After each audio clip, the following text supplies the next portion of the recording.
Hey, I'm Bob. I've been totally blind since birth and I'm into He-Man. We're talking about episode 4 of the Netflix TV show He-Man and the Masters of the Universe. This one's called Champions of Grayskull.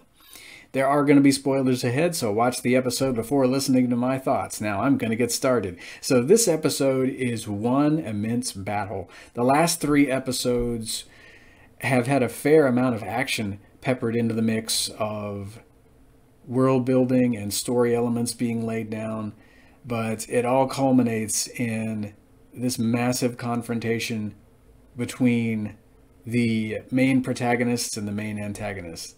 So I like how He-Man is playing on Keldor's arrogance as the episode opens. He's trying to buy Teela some time so she can free herself and their allies. And Keldor actually believes that He-Man is dumb as a box of rocks for a couple seconds. He-Man's like, so you want me to take the sword, right? And I'm supposed to go over to the pit here, and I'm supposed to do what? Activate the power of Grayskull? Is that how this is working? And Keldor is quickly losing patience, and he finally realizes that he's being toyed with, but our heroes have freed themselves. And I like that game of cat and mouse that they play for a little bit. We get to see He-Man teleporting his friends elsewhere, but I mean, Keldor and Evelyn are not easily fooled, so they're all having to go back to the main chamber eventually.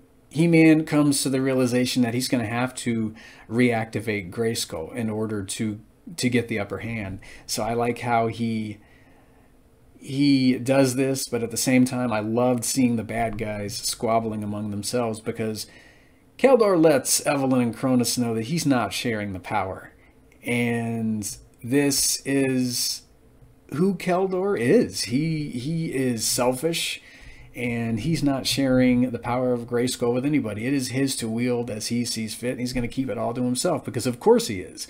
But He-Man gets the idea to share the power of Grayskull. He is a very selfless individual in contrast to his uncle Keldor. And so we get to see him imbuing each master of the universe with their own powers, and they all transform. So Teela, she becomes the new sorceress, but I guess the previous sorceress is still hanging around. I'm not sure if she's a ghost or a hologram, but right before we see this transformation, she lets Teela know that all will be well, because they're not really sure about this. So I immediately thought of The Talisman by Stephen King and Peter Straub. If any of you have read that book, you keep hearing the phrase, all will be well, and all will be well, and all manner of things will be well. I don't know why I thought of that book, but I did. So we get to see Teela as the new sorceress. We get to see Duncan transforming into Man-at-Arms. They all get new armor. Duncan gets this mace, which I love that mace, by the way. And we get to see Crass. She transforms into Ram Mam. And Cringer is, of course, Battle Cat. So they're all armored up.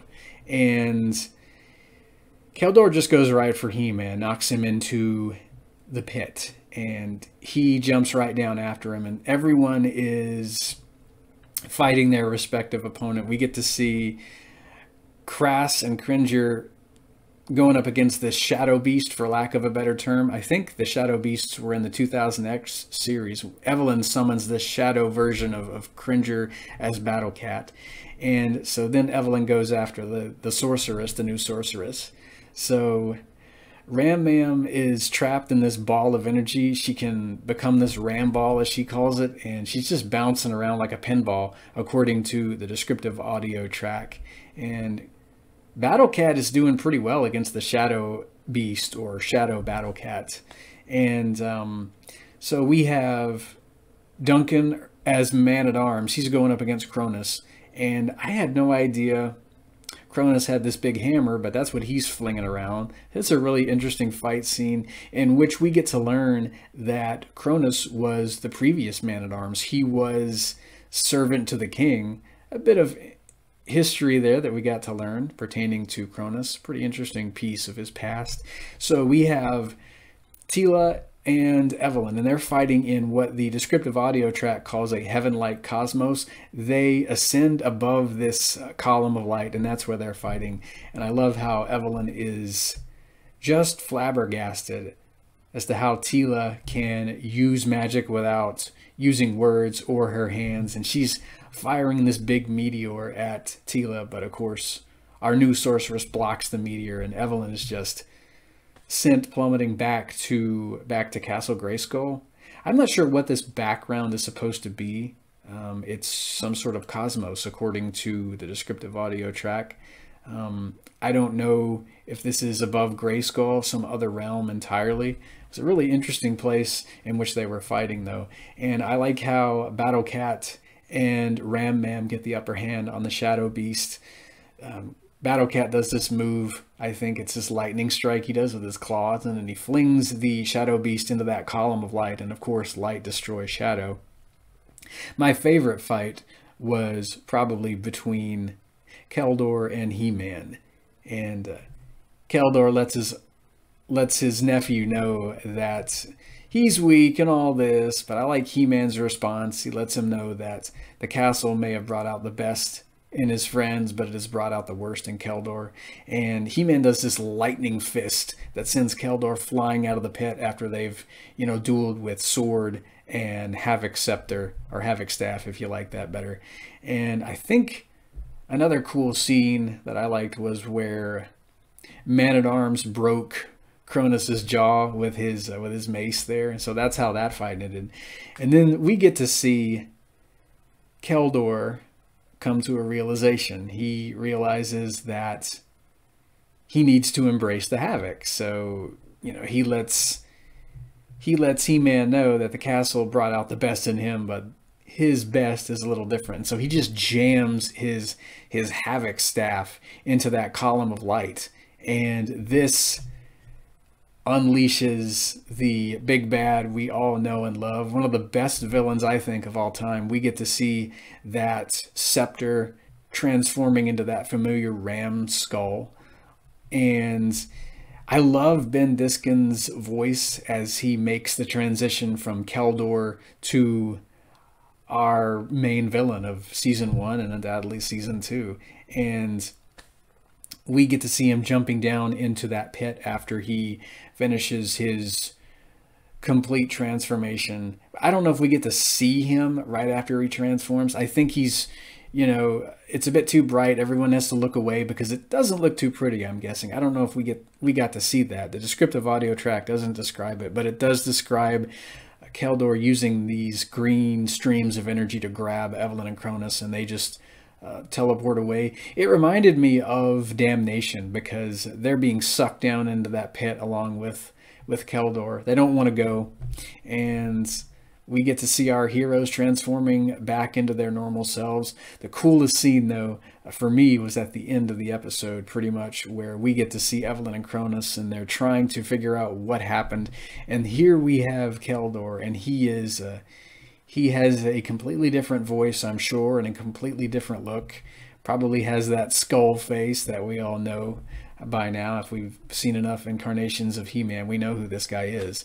And he's letting them know that he has stopped trying to wield the power of Grayskull, and that the power of Havoc is what he should have been wielding all along, because if you wield the sword of Grayskull, you're subservient, and he wants to be a ruler. So he lets us know that this Serpentine Fortress, this place where the snakes failed to bring ancient Eternia to its knees, is going to be where he ushers in the Age of Skeletor. And that's when we get to hear his name for the first time. He is quite an interesting villain.